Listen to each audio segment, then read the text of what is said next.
All right, welcome back to the Larry Coyote podcast. Right to the title, Andy Ruiz versus Anthony Joshua, confirmed.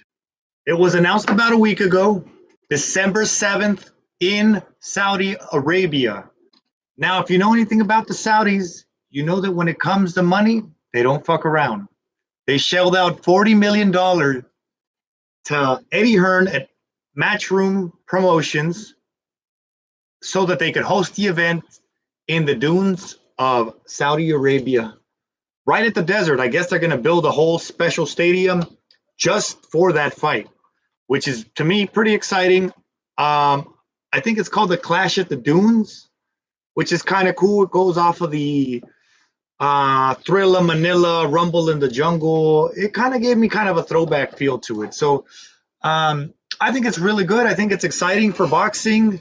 The big shock of the Ruiz win has settled in. It's been absorbed by the boxing public. The mouths that were opened and jaws that dropped to the floor have now closed. People accept Ruiz as a legitimate champion.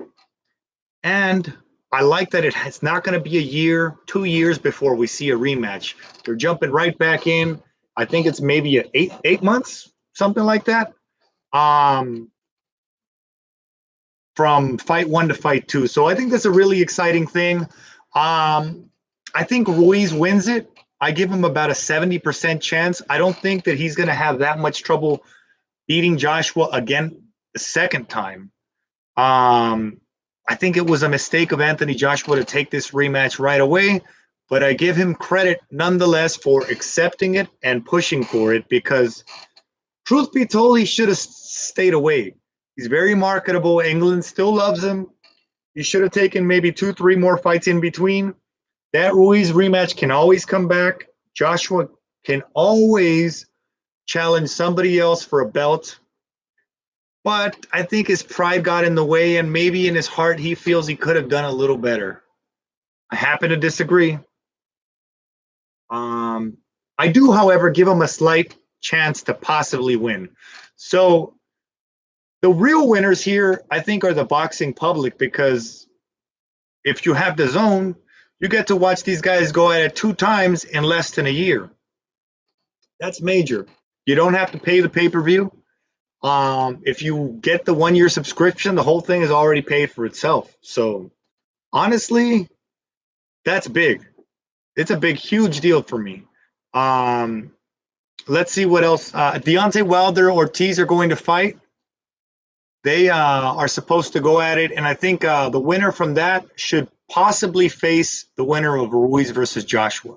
So that makes it a pretty compelling heavyweight division right now. When we last spoke, I gave you guys the heads up that the must-see fight for the summer was going to be Chris Arreola versus Adam Kownacki. Now, if any of you follow me, you know that I try to sort of not waste your time, but I want to put the right fights on the radar for you. This Chris Arreola versus Adam Kownacki, to me, was probably one of the best fights for heavyweights that we've seen in a long time. Definitely the best fight of the summer for me, and it felt like a throwback to that old heavyweight action. Somebody commented that it felt like the old ABC matches back in the 80s before Showtime and HBO took over Boxing After Dark. I'd agree with that. It kind of felt like, seeing fucking Godzilla and King Kong going at each other for 12 rounds, just bombing. Hard punches, body, head, combination. Neither one of them was taking too many steps back. Areola's defense was much better than has been in the previous fights. Adam Kownacki was cracking hard. Areola said that he was relentless. I agree with that. Fucking Areola was cracking him with some hard punches to the body and the head. And Adam didn't really seem to flinch. He's a heavy, thudding type fighter himself. So these guys were built for action, made to fight each other. And I would love to see them go at it again. I think Chris Arreola had mentioned that he might be retiring if he lost the fight. Yes, he did lose the fight, but it was a valiant effort. And you almost have to say, well, he broke his hand in the 5th round. So the fact that he fought 7 rounds with a broken left hand makes it even more compelling. And it tells me that he had a real shot at possibly winning the fight because he lost on points. It was Adam Kownacki's backyard. He was fighting in Brooklyn. Most of the fans were Polish or from Poland. So, Chris, don't feel too bad, man. Riverside's on the map. I'm I'm happy with in the corner as usual. However, he was working as a secondary. Um, the other guy was Joe Goosen. Joe Goosen did a really good job of doing the whole motivational speech, reminding him to keep his defense up. Chris Arreola tends to get sloppy, and I think a big reason for that is he can take a punch. He's almost trying to get you to punch him so you can drop your guard and he can crack you. I saw that he beat Eric Molina and many other fighters in that same manner. So it's one of those things where he lets you punch him so that you can open yourself up to his harder punch. And Joe Goosen wasn't having it. He said, "Hey, man, this guy hits hard. Don't fuck around. Keep your hands up at all times." And he did that. He listened well. Henry Ramirez was working the corner. And all in all, I think the boxing public was treated to quite a show. So if you recall, I did tell you to watch that. I hope you did. And if you haven't, try to see if you can find it on YouTube. It's probably one of the better fights you'll see this year for heavyweight action. I think I also talked about Virgil Ortiz, who fought, was it last week or the week before? Real good prospect, one of the top guys. I really think that he has a lot to offer. And one of the more mouth-watering things is that he's actually fighting at the 147 welterweight, which we know is a shark tank with some of the best fighters on the planet, all mixing it up in the heavyweight welterweight division. This Ortiz kid has knocked everyone out, including Mauricio Herrera, who fought Danny Garcia and a couple of other guys that were not able to put him away. So for me, that was a big, big, big statement when he knocked him out. This week, that was 2 fights ago. This last fight knocked the guy out again. So this kid Ortiz is yet to go 12 rounds, 10 rounds even, 7 rounds even. He's been knocking guys out in the second, third, fourth, fifth, sixth round, which last weekend, that was the furthest he's gone. But everything about him is good. His defense, his speed, he fucking hits hard. He moves. I think that's evidence of Robert Garcia's gym, right? He was in Oxnard. Now he's in Riverside training his brother, Mikey Garcia. So this kid, Virgil Ortiz, is getting a lot of sparring sessions in with some of the better marquee fighters. If you get in there with Mikey Garcia, it's going to rub off on you and you're going to learn a lot. Robert Garcia is probably one of the top trainers in the game. And you can tell that this Ortiz kid from Texas is, if he keeps on this trajectory, he's the next superstar. Easily the next superstar. Golden Boy Promotions, I believe, is pushing this kid. So, okay, I'll move on. Speaking of Golden Boy, they're having the marquee event for Mexican Independence Day of September 14th. They're rolling out 2 of their top fighters, Jaime Munguia, who I believe fights at middleweight and is from Tijuana, Mexico. I can't say much about his opponent, but one of the more interesting things about seeing him fight soon is that his trainer is no one less than Eric El Terrible Morales is going to be training him. Now, there's so much we can say, but one thing about Eric El Terrible Morales is if he talks it, it's because he's walked it. Now, he's all action. Fuck, man. A couple years ago, I think he was training Jesse Vargas. And the advice he was giving him in the corner was, hey, man, don't throw 2-3 punches. I want to see you throw 3, 4, 5, 6 punch combinations. Don't give this guy a chance to breathe. Knock this motherfucker out. Put him away. Crack his ribs. That's how Eric Morales gets down. That's how he gives it up because that's what he did when he was a fighter himself.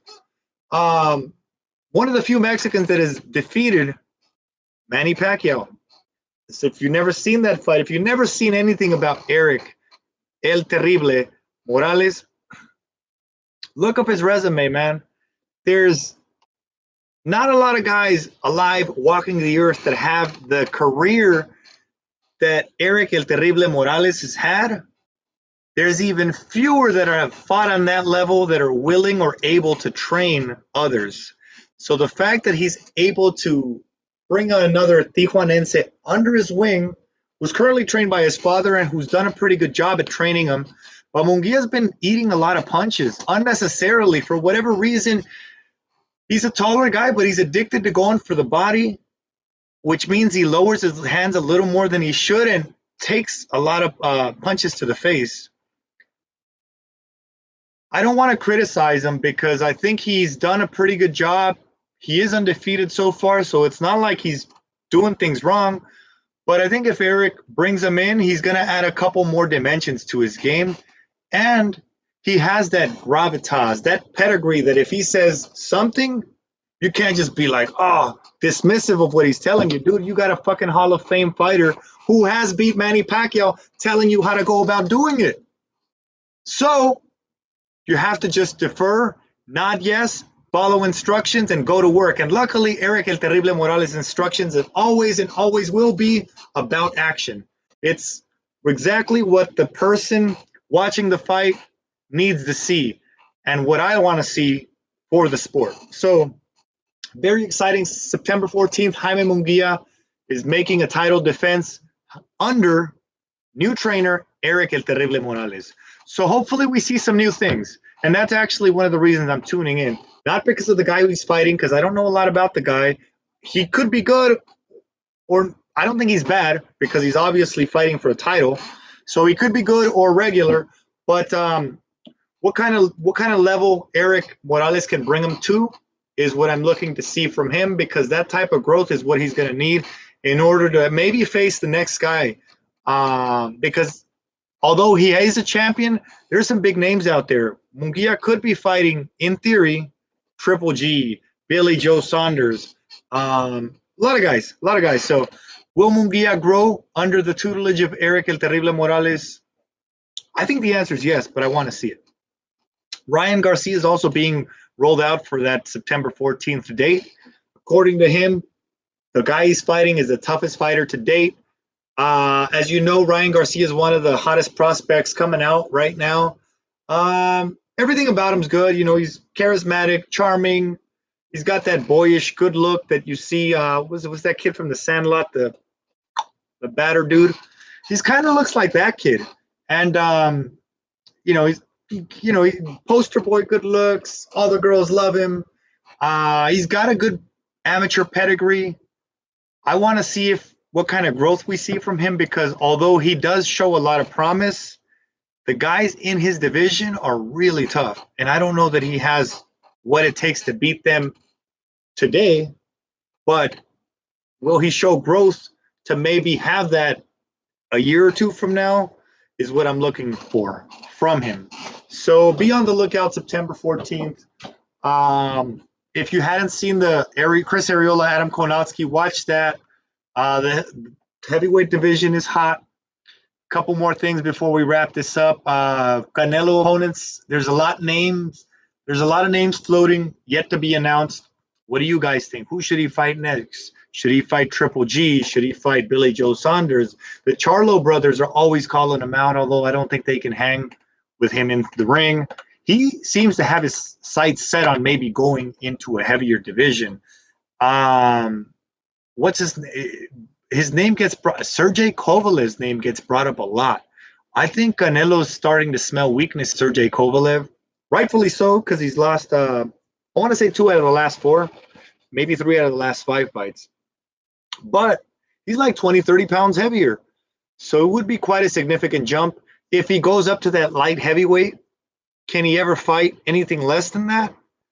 That to me is kind of a danger zone that I don't know that he should cross yet, especially if he's still able to make weights at 154 to 160. Why move up and start fighting at light heavyweight and then risk not being able to go down? So anyway, sorry for the lapse in week to week videos. I was on vacation for a week. I got back yesterday. Here I am today. There really wasn't a lot of action to talk about boxing wise. Chavez Jr. returned. I think he was talking about possibly fighting a guy I never heard of in Mexico, saying he wants to avenge his losses against Fonfara and Canelo. But I don't know, man. Chavez needs to do a little more than just fucking take his shirt off after the training sessions and show how much he was sweating. He had a lot of talent when he first came out. I don't think that he can bring back that fire he initially had. He fucked it up in not being able to stay disciplined and losing weight. And I think if he really is serious, he's going to show that he maybe fight at least one more time before the year's over, maybe two. If I see something like that, I'm going to say, whoa, there's a sea of change within this kid, and maybe he's actually being serious. So I don't know. I'll close it with this. I think tomorrow the UFC is going to have Pettis versus Nate Diaz. What do you guys have? I don't know a lot about UFC. I think Nate Diaz should take it. Pettis, is he as good as advertised, or did he just make his name off of that Matrix kick where he jumped off a wall, kicked the other guy, dropped him, not knocked him out, just dropped him? That became one of the better highlight reels in the last decade. It's still shown to this day. Did that make his career and he's just an average fighter, or is he really the real deal? I'm only asking because I don't know about UFC. So if any of you guys out there know something about this guy Pettis' resume, by all means, leave me a comment because I want to know. And who's going to win tomorrow, Pettis or Diaz? So that's pretty much it. I'll leave it at that. Have a good day. I will try to post again before I'll try to drop two more, hopefully this weekend. So, guys, good. Have a good day. Have a good weekend. Take care and be safe out there. Bye.